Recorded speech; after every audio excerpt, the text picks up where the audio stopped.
Aleluia, glória a Deus.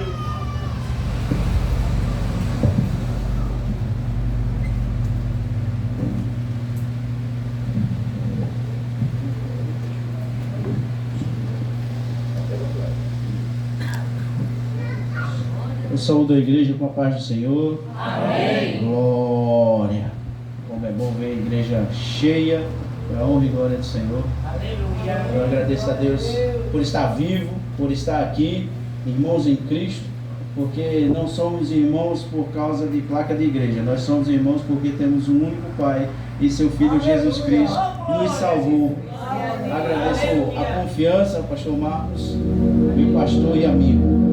Então, se você tiver com a sua Bíblia na sua mão, abra comigo em Lamentações 3, capítulo 24, e todos nós vamos ler juntos.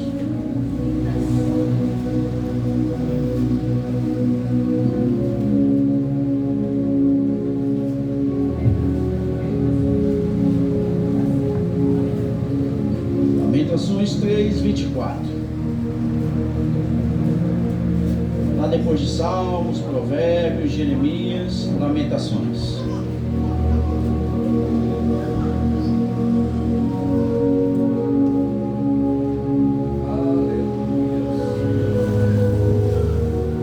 Aleluia, glória a Deus. O Senhor é bom. Aleluia, glória a Deus. O Senhor faz muito mais do que pedimos ou pensamos. Aleluia, glória a Deus. Todos abriram? Amém? Então no 3, vamos todos juntos. Vai haver alguma divergênciazinha de tradução, mas dá para todo mundo ler. Vamos lá. 1, 2, 3. A minha porção é o Senhor, diz a minha alma, portanto esperarei nele. Aleluia. Pode sentar dando glória ao Senhor. Fique à vontade. Aleluia. Jeremias, um profeta abençoado. Jeremias, um profeta que foi vocacionado desde novo. E agora ele estava passando por uma fase em sua vida que muitos de nós provavelmente não queria passar. Ele estava vendo a sua terra, ele estava vendo o reino em que ele habitava em ruínas. Ele estava vendo tudo isso e mesmo assim ele escolheu adorar. Ele escolheu confiar. E ele disse: a minha porção é o Senhor, diz a minha alma, portanto esperarei nele. Mas a história de Jeremias, ela não começa aí. A história de Jeremias começa no livro de Jeremias, capítulo 1. Se você quiser abrir comigo, pode ficar à vontade. A gente vai passear um pouquinho na Bíblia hoje.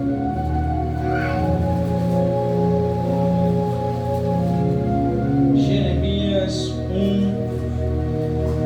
1, a partir do versículo 4, diz assim: A mim me veio, pois a palavra do Senhor dizendo: antes que eu formasse no ventre materno, eu te conheci, e antes que saísse da madre, te consagrei, e te constituí profeta às nações. Então lhe disse eu: Senhor, meu Deus, eis que não sei falar, porque não passo de uma criança. Mas o Senhor me disse: não digas, não passo de uma criança, porque a todos a quem eu te enviar irás, e tudo quanto eu te mandar falarás. Não temas diante deles, porque eu sou contigo para te livrar, diz o Senhor. Aleluia, glória a Deus. Isso aqui acabamos de ver a vocação de Jeremias. Jeremias jovem, Jeremias muito jovem. No texto original, não quer dizer, na nossa Bíblia, algumas Bíblias dizem que ele se sente criança, né? Como ele fala, eu me sinto criança. mas não necessariamente uma criancinha de 10, 7, 8, 9 anos, porque ele estava sentindo-se muito jovem para aquilo que ele ia fazer, para aquilo que o Deus tinha vocacionado ele. E aí eu e você, assim como Jeremias, nós dizemos: Deus, eu sou jovem, Deus, eu não tenho condições, Deus, eu não posso, Deus, eu não sei. E a gente começa a inventar um monte de desculpa para não querer fazer. A gente começa a dar um monte de desculpa por se achar incapacitado. Mas tem um rapaz que prega no YouTube chamado Thiago Bonet, que ele diz assim: quem é bom em dar desculpa não é bom em mais nada. E isso realmente é uma coisa que fala aos nossos corações. É uma coisa que cabe muito bem aos profetas que deram muita desculpa, cabe muito bem a nós que damos desculpas, assim como Moisés. Senhor, eu tenho a língua pesada, eu sou ruim de fala. Alguns dizem que Moisés era gago, outros dizem que Moisés era grosso no falar, igual a Pedro. Mas independente disso, ele disse: eu sou ruim de fala. Ele deu uma desculpa: manda meu irmão Arão. Gideão: ah, meu Senhor. E começou a fazer prova do Senhor, e vira casaco, tira casaco, bota lá, ó, vale para o lado de cá, ó, vale para o lado de lá. E ele também se sentiu incapacitado. Pedro também, quando ele viu Jesus fazendo os milagres e maravilhas, ele disse: Senhor, isso aí não é para mim não, eu vou correr. Jesus: calma, meu filho, fica aqui do meu lado para aprender. E Jeremias, provavelmente, ele deu esse tipo de desculpa, porque quem ele tinha como referência? Ele tinha Isaías, ele tinha profetas antecessores a ele, que faziam jus. Tinha o próprio Eliseu, o próprio Elias, profetas que faziam milagres, profetas que faziam sinais e maravilhas. E ele provavelmente dizia: Senhor, eu não vou conseguir chegar nesse naipe, eu não vou conseguir chegar nesse, entre aspas, estrelismo, eu não vou conseguir chegar nessa função, nesse patamar. Era a palavra que eu estava procurando. Mas só que Jeremias, ele foi chamado, e ele mesmo assim ele foi. Às vezes eu e você precisamos de um toquezinho, do empurrãozinho do Senhor. Vai, não tenha medo não, só vai porque eu estou contigo. Aleluia. Jeremias foi um profeta que ele não fez milagres.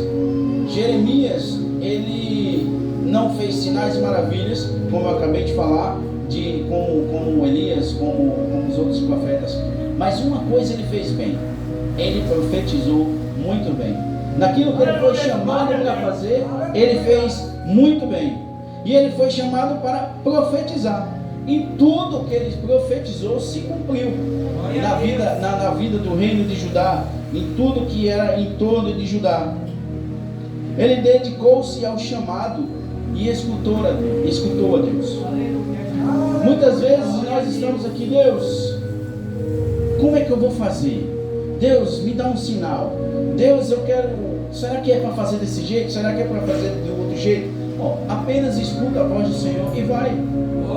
Apenas escuta a voz do Senhor, porque quando o Senhor fala na Bíblia, diz: ouve, Israel, ouve, ó filho meu, ouve. Ele está dizendo: me obedece.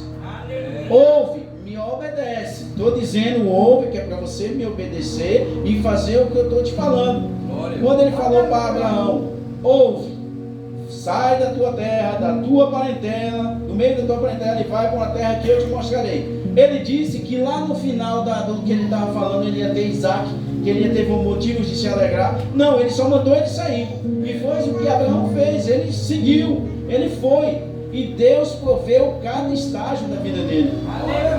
Eu e você, como profetas do Senhor, eu e você, como servos do Senhor, precisamos seguir. Precisamos sair de um ambiente de estagnação, um ambiente de repouso, onde a gente se sente muito bem, e precisamos dar esse primeiro passo para Deus. Porque não importa a sua idade, não importa quanto tempo de ministério você tem, não importa qual é o seu chamado, não importa qual é o talento que você tem, porque o dom quem dá é o Senhor, quem chama é Ele na hora que Ele quer, e quando Ele te chama, se você der ouvidos, Ele vai fazer coisas grandes na sua vida e na vida da sua parentela. O varão aqui com certeza ora pelos seus familiares, e Deus deu um grande livramento. Deus não só manteve a vida, mas protegeu também os bens. Deus não só vai manter a vida, a sua vida, mas como Ele vai manter os bens seus, da sua parentela, de todos aqueles que estão à sua volta, por amor a você, porque você obedeceu. Essa semana, pastor, eu escutei assim: no mundão, a alfabetização é ABC, só que a alfabetização do crente é obedecer. A obediência é o maior presente, o maior e melhor presente que você pode dar ao Senhor. Porque o nosso coração, ele é falho. O nosso coração, ele fica transitando entre as nossas concupiscências e a vontade do Senhor. Tem hora que eu estou crente, aí eu estou na presença. Mas tem hora que a nossa carne, ela dá um brado, e se a gente não estiver na presença, a gente começa a flertar com os nossos pecados. Por isso, nós temos que estar na presença, obedecer, escutar o chamado, para poder a gente entender quem nós somos em Cristo Jesus. Aleluia, glória a Deus. Jeremias, lá no capítulo 2, versículo 19, lá em Lamentações, versículo 2, capítulo 2, versículo 19, se você quiser abrir, fica à vontade, vai dizer assim: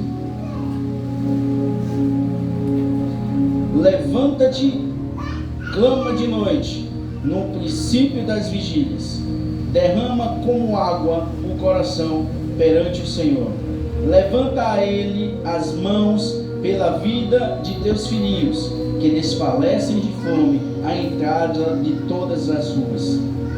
Deus está chamando o povo a um arrependimento. Deus está fazendo o povo entender que o arrependimento é a única saída. E Jeremias, nesse meio termo, Jeremias nessa visão, Jeremias nesse estado em que ele se encontra, neste local geográfico, nesse meio de perturbação e de destruição, ele não só entende que a porção dele é o Senhor, mas ele entende que ele tem que chamar o povo ao arrependimento. Ele tem que chamar o povo e fazer o povo entender que precisa se arrepender. Porque quando Judá foi destruída e seus sacerdotes foram levados, seus príncipes foram levados, suas virgens foram levadas, ficou um caos. Mas por que aconteceu isso com Judá? Por que aconteceu isso com este povo? Porque o povo esqueceu quem Deus era. O povo esqueceu que Deus libertou eles do Egito. O povo esqueceu que Deus é o Senhor Todo-Poderoso. O povo esqueceu que é Deus quem tinha o poder para libertar, para dar as provisões, para fazer passar no deserto, para livrar o povo da morte, como fez no Egito, de pincelar o sangue do cordeiro nos umbrais das portas. O povo esqueceu de todos os sinais e maravilhas que Deus tinha feito por eles. Aí o povo se apegou. Só abrir aqui. Isso mesmo. Aí o povo se apegou na época em que Salomão fez o templo, na época em que o povo tinha saído do deserto e Deus tinha feito promessas que ninguém ia mais tocar o povo, que se eles se continuassem na presença do Senhor, o Senhor ia abençoar, ia proteger, ia permitir multiplicar, edificar tendas, edificar a cidade. Deus disse que estaria com eles. Aí o povo se pegou nessa época. O povo se atentou que eles estavam debaixo da cobertura do Deus Todo-Poderoso, mas eles esqueceram de se atentar a continuar obedecendo. Eles esqueceram de se atentar que eles deveriam continuar adorando o único Deus, pois a idolatria era muito grande. Glória a Deus. Isso eu acho que faz muito sentido com os dias de hoje. Não é não, presbítero? Como é que está o mundo aí fora? Como é que está o mundão aí fora? Esqueceram de Deus. Só querem saber de prostituição, de drogas, das próprias concupiscências, dos próprios engodos. Se convenceram dos próprios pecados, se convenceram da própria sabedoria, se entregam às próprias... Deus entregou as próprias paixões. Deus permite que eles façam o que eles desejam. São inimigos do Evangelho, são inimigos de tudo que se chama por Deus. Tudo aquilo que é abençoado pelo Senhor e tem o nome do Senhor é perseguido. Nós somos perseguidos não é porque somos bonitinhos. Nós somos perseguidos porque nós carregamos uma marca, a marca de Cristo. O sangue do Cordeiro é sobre as nossas cabeças. Por isso nós somos perseguidos. Porque o mundo lá fora, o mundo em que nós habitamos, mas não pertencemos a ele, ele não se agrada de nada que é santo. Ele só quer a doutrina do inferno, doutrina de homossexualismo, doutrina de dinheiro, de soberba, doutrinas, até doutrinas que estão dentro da igreja estão contaminadas, em algumas igrejas, infelizmente. Tenha certeza que neste lugar, não por causa do pastor, mas por causa do Espírito que habita sobre ele, sai água limpa, água viva daqui. Porque nós, como ovelhas, nós reconhecemos a voz do nosso pastor. Nós reconhecemos da onde Deus está falando verdadeiramente. Nós reconhecemos aonde a doutrina ela está imunda, onde a doutrina está suja, com a doutrina satânica, doutrinas que fecham os nossos olhos, porque meia verdade não é uma verdade completa. A verdade completa só está em Jesus. A verdade completa só está no Evangelho de Jesus. A verdade completa só foi pregada na cruz, e é ela que nos liberta. Então essas doutrinas e o que o mundo se rende era o que estava acontecendo com Judá. E eles se apegaram às promessas do Senhor e esqueceram de obedecer a Deus. Se você estiver com sua Bíblia ainda aí na mão, abra comigo em 2 Crônicas, capítulo 17, versículo 19. 2 Crônicas, capítulo 7, versículo 19. Aí nós vamos ver e entender porque Judá estava naquela situação em que Isaías disse: meu Deus, é fácil demais dizer que Jeremias era o profeta chorão, mas não é fácil se colocar no lugar dele, porque Jeremias ele intercedia pelo povo. Jeremias chorava, ele intercedia por um povo que não queria nada com o Senhor.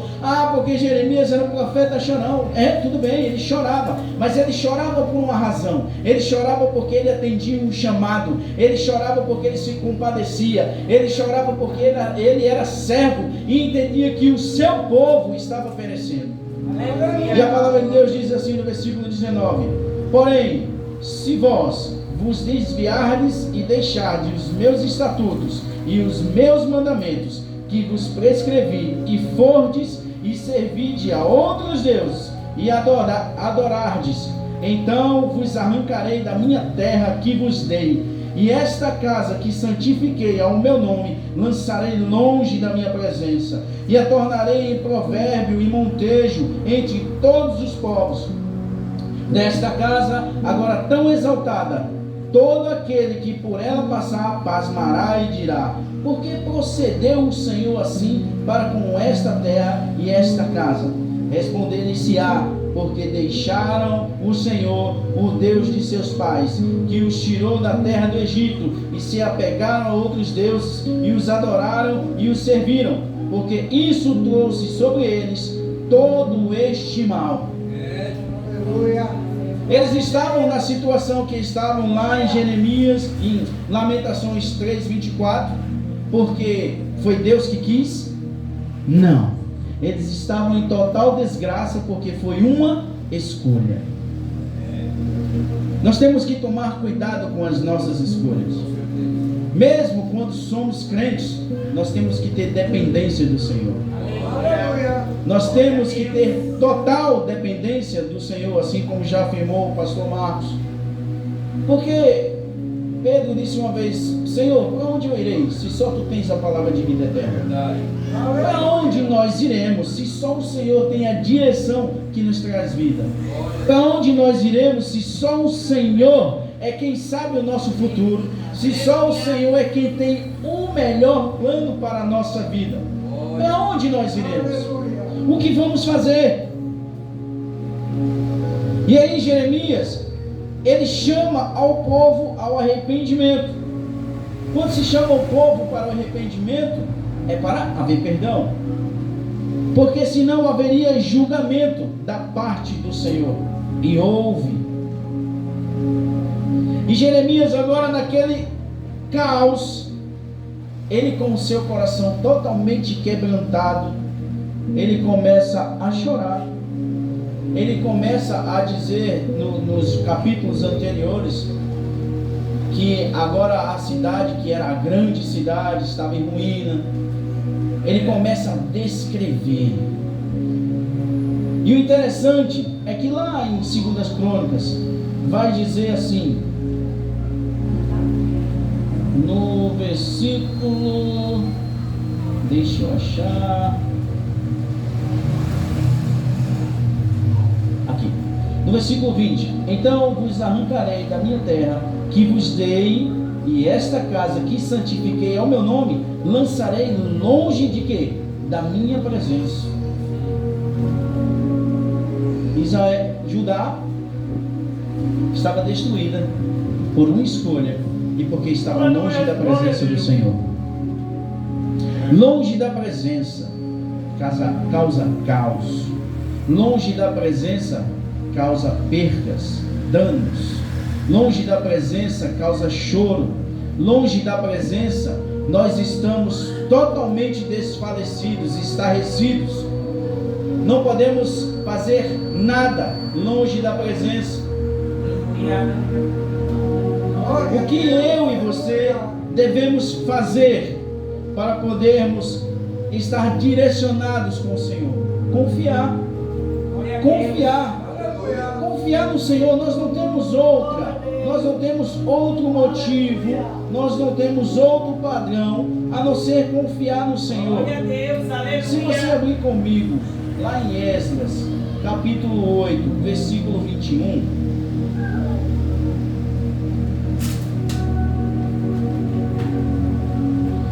Esdras, capítulo 8, versículo 21. Aqui nós vamos ver então a lista dos que voltaram, estavam voltando para a cidade, mas eles temiam o que poderia lhe acontecer. E não só eles apregoaram o jejum, mas como eles confiavam. Veja o que diz no versículo 21. Então apregoei ali um jejum junto ao rio Ava, para nos humilharmos perante o nosso Deus, para lhe pedirmos jornada feliz para nós, para nossos filhos e para tudo que era nosso, porque tive vergonha de pedir ao rei exército e cavaleiros para nos defenderem do inimigo no caminho, porquanto já lhe havíamos dito: a boa mão do nosso Deus é sobre todos os que os buscam, para o bem deles, mas a sua força e a sua ira contra todos que os abandonam. Nós, pois, jejuamos e pedimos isto ao nosso Deus, e Ele nos atendeu. Aleluia, glória a Deus. A sua força e a sua ira contra todos os que o abandonam.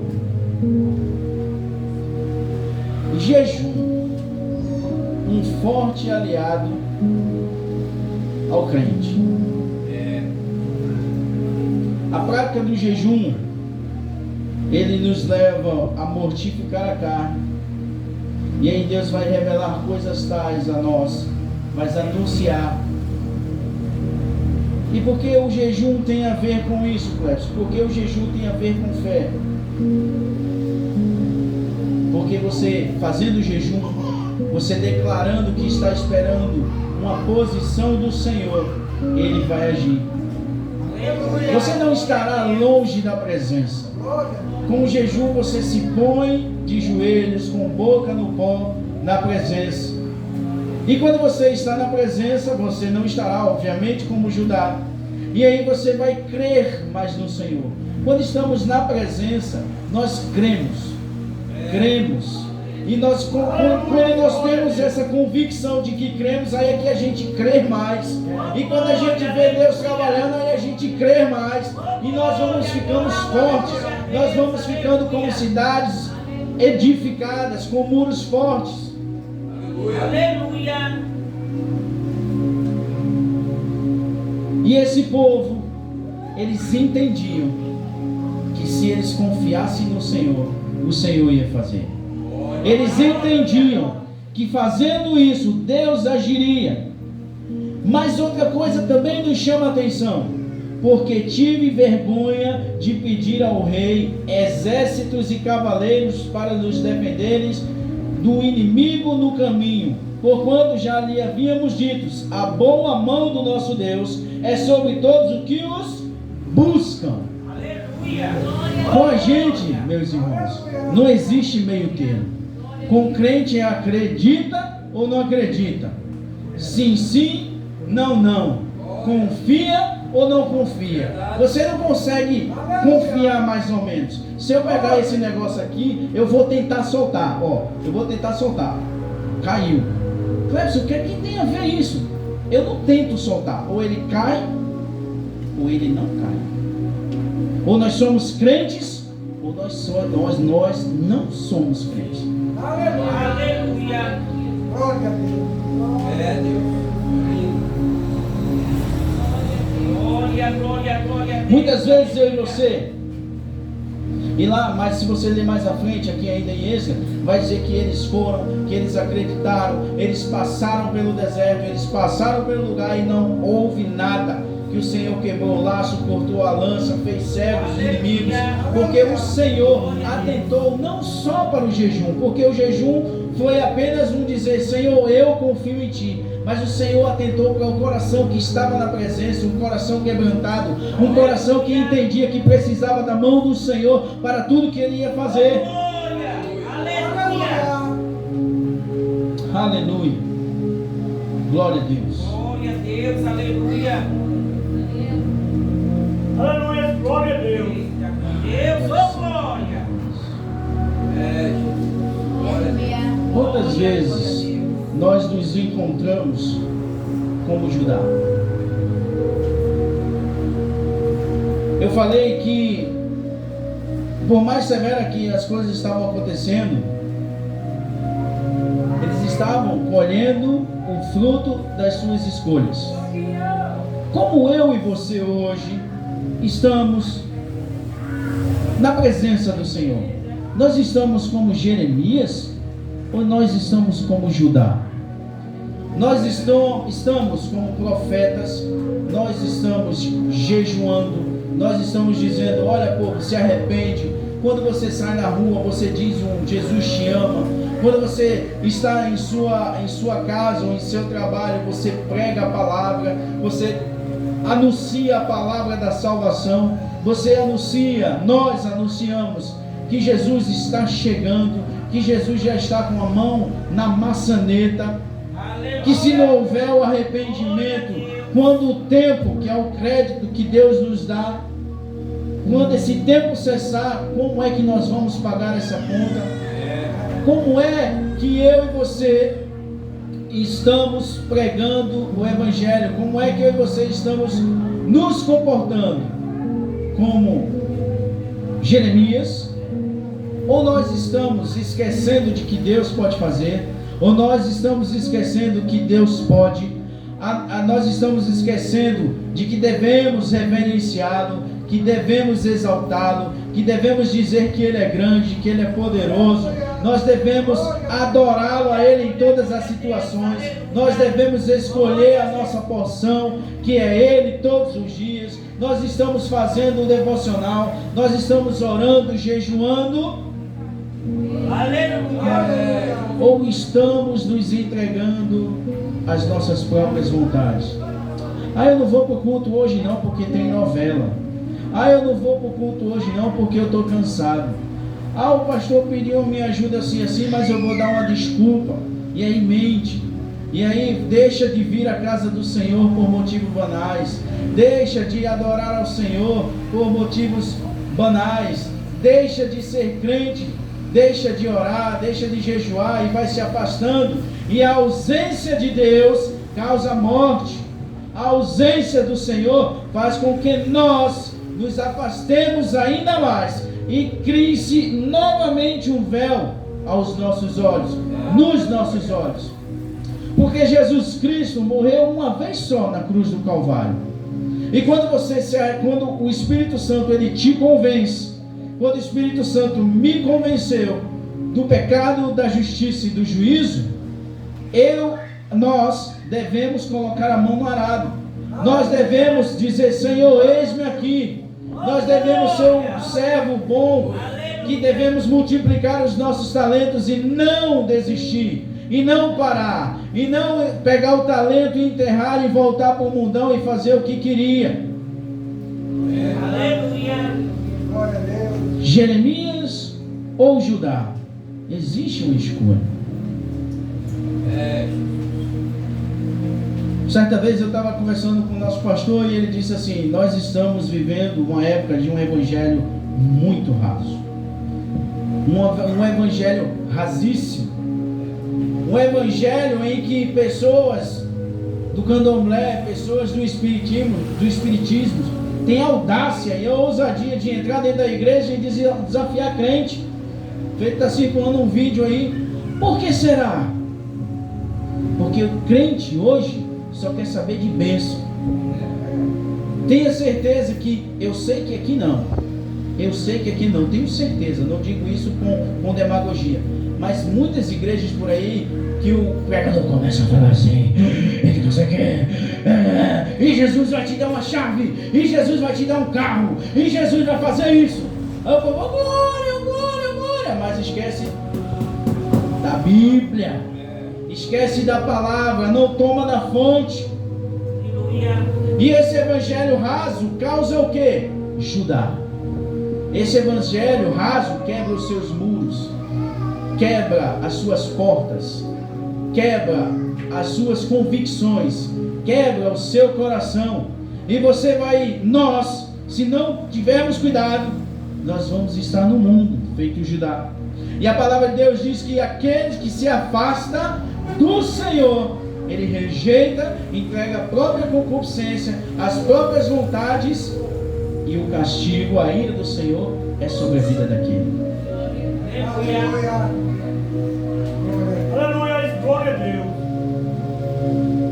Aleluia, glória, glória a Deus, oh glória. Voltando para a 2 Crônicas, no capítulo 7, versículo 14. Se eu e você hoje estivermos como Judá, veja o que diz o nosso Senhor. Ele promete que vai estar conosco, mas quando a gente age com idolatria, quando a gente age com desobediência, ele traz o castigo sobre nós. Mas sempre há esperança para a árvore cortada. Sempre há esperança para uma árvore doente. Você pode estar hoje na pior situação que você acha: Jesus, não tem mais jeito para minha mãe, para minha irmã, para minha prima, não tem mais jeito para minha perna, não tem mais jeito para o meu estômago, não tem mais jeito para minha parentela, não tem mais jeito, não tem mais jeito. Mas nós que somos crentes, somos plantados à beira de um rio de água viva. Aleluia. Correntes de água viva. E que se eu e você, quando nós estamos no fundo do poço, caímos num poço, nós só vemos em volta paredes, escuridão, e só há um lugar para olhar: para cima.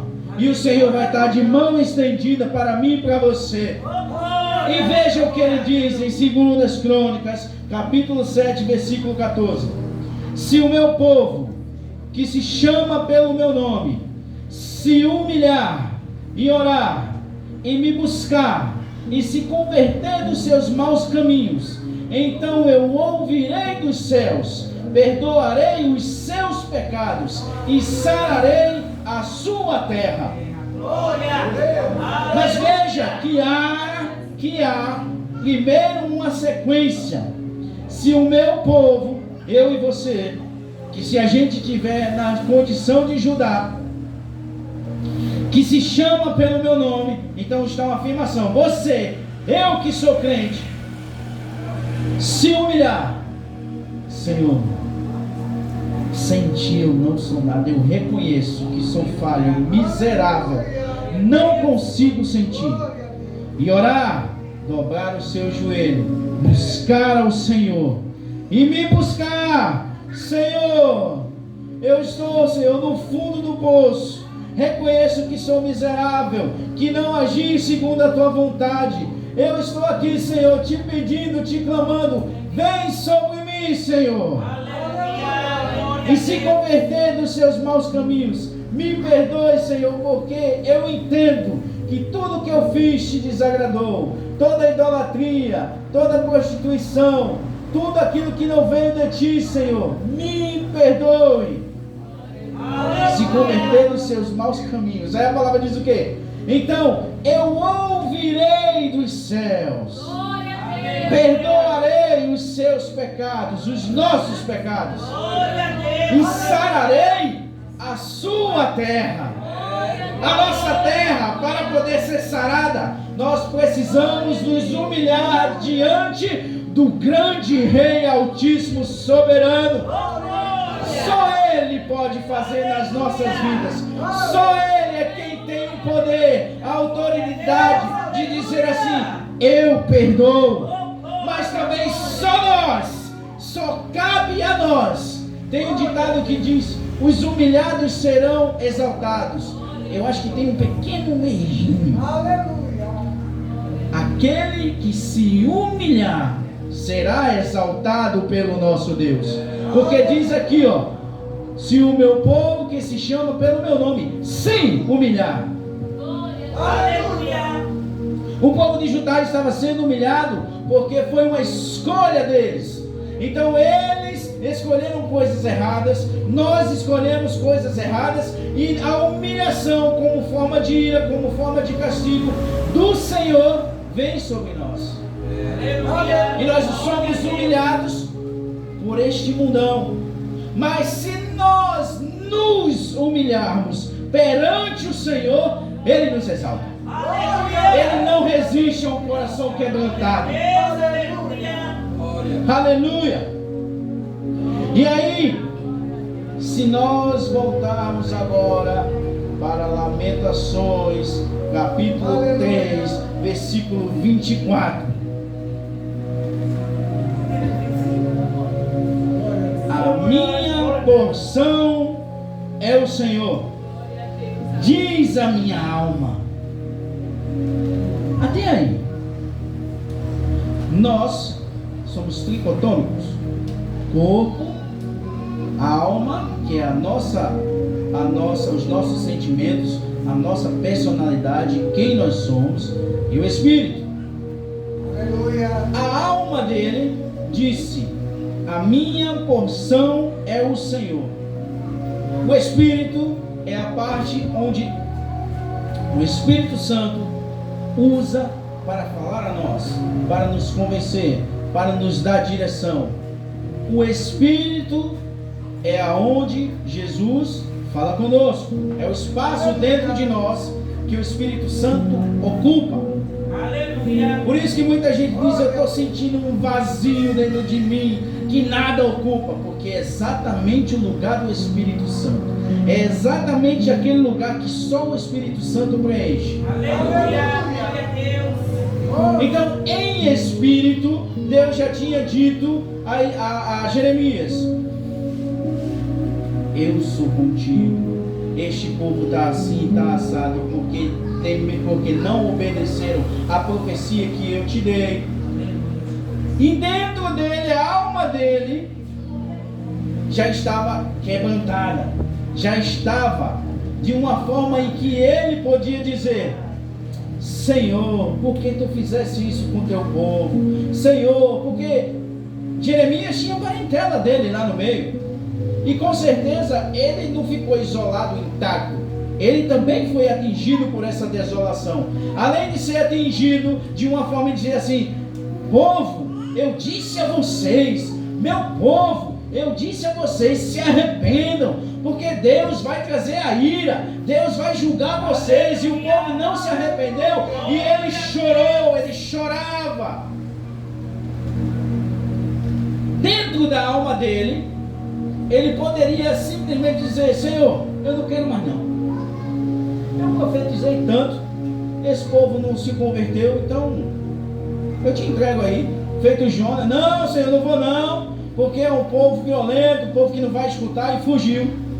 Mas Jeremias foi diferente, ele estava lá, ele escolheu ficar, ele estava em meio às pedras, em meio à destruição, vendo pessoas sanguentadas, pessoas, as virgens colocando a cabeça no pó, intercedendo não, pedindo ao Deus: Deus, lembra-te de nós.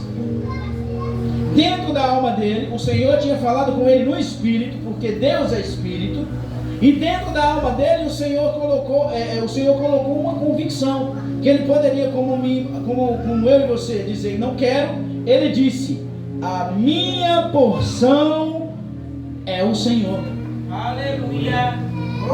Nós estávamos como Judá e nos arrependemos.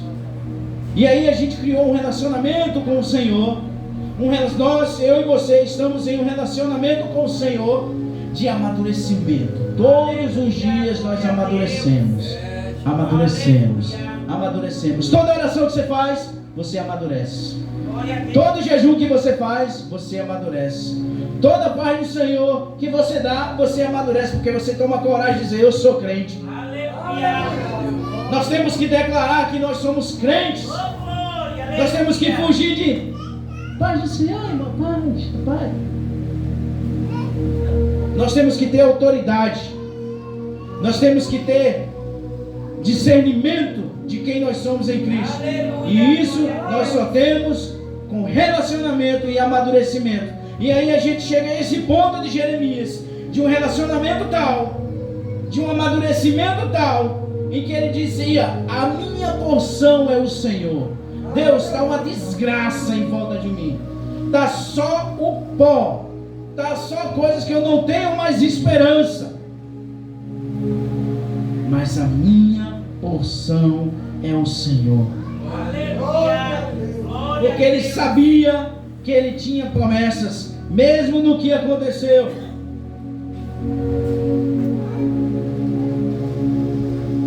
Lá em Jeremias 33:3 diz: clama a mim, responder-te-ei e anunciar-te-ei coisas grandes e ocultas que ainda não sabem. E foi exatamente o que Jeremias fez. Ele clamou ao único Deus. Ele podia clamar ao rei, ele podia pedir a qualquer uma pessoa que tentasse ajudar, mas ele clamou ao único soberano. Aleluia.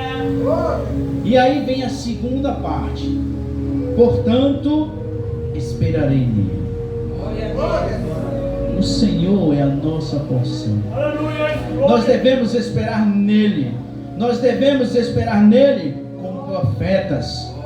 Nós devemos esperar nele, louvando, adorando, onde quer que a gente vá, profetizando, falando da palavra de Deus, falando que Jesus está voltando, não como Judá, fazendo o que quer, na hora que quer, quando quer, e quando alguém da paz do Senhor fica se escondendo porque não tem autoridade de andar na rua como crente. Aleluia. Que eu e você nos vigie disso e peça ao Senhor. O salmista Davi, ele diz em certo capítulo, ele diz: Deus, me perdoe dos meus pecados, me perdoe também daqueles pecados que eu ainda não conheço. Eu sei que eu cometo pecados que eu não sei que cometo, mas também livra teu servo da soberba, para que eu possa te adorar verdadeiramente. Nós temos que pedir perdão, nós temos que buscar ao Senhor, nós temos que pedir discernimento ao Senhor para trazer aquilo que a gente comete aqueles pecados que a gente comete que ainda não sabe, a nossa consciência para a gente pedir perdão também e continuar melhorando em Cristo, amadurecendo em Cristo. A minha porção é o Senhor, diz a minha alma, portanto esperarei nele. Espera no Senhor. Aleluia, glória. Porque aquele que promete é fiel para cumprir. Oh, glória. Espera no Senhor, mesmo em caos, mesmo em calamidade. Aleluia. Porque Ele vai fazer de novo. Glória a Deus. Contanto que eu e você, como Judá, nos arrependamos. Contanto que eu e você busquemos a sua face. E para finalizar, abram comigo em João capítulo 4. João capítulo 4, versículo 23. João 4, versículo 23. Todos acharam? Aleluia. Que diz assim: mas vem a hora, e já chegou, em que os verdadeiros adoradores adorarão o Pai em espírito e em verdade, porque são estes o que o Pai procura para seus adoradores. Deus é espírito, e importa que os seus adoradores o adorem em espírito e em verdade. Glória a Deus, aleluia. O nosso espírito, que é onde o Espírito Santo fala conosco, é quem nos dá o ensinamento de praticarmos a verdade. Aleluia. O Espírito Santo, que é o nosso professor, ensinador, é quem nos mostra o caminho da verdade, o único e vivo caminho. Se Deus é Espírito, nós adoremos em espírito e em verdade. O que é adorar em verdade? É praticar o que Jesus mandou praticar. É para ler a Bíblia e ver tudo aquilo que Deus fala, que Jesus fala, é praticar. Amar o irmão, Aleluia. orar pelo inimigo, dar dízimo, ser fiel e fazer coisas que você achava que nunca ia conseguir fazer, porque somente em Cristo é que a gente consegue. A nossa porção é o Senhor. Vamos esperar nele, porque ele vai cumprir a promessa que fez. Não só promessas físicas, não só promessas de dinheiro, não só promessas de casa, mas sim promessas em que nós cresceremos em espírito, em verdade, em graça e conhecimento. E um dia estaremos ceando com ele na boda do Cordeiro. Amém? Deus abençoe. Essa foi a palavra que o Senhor trouxe ao meu coração.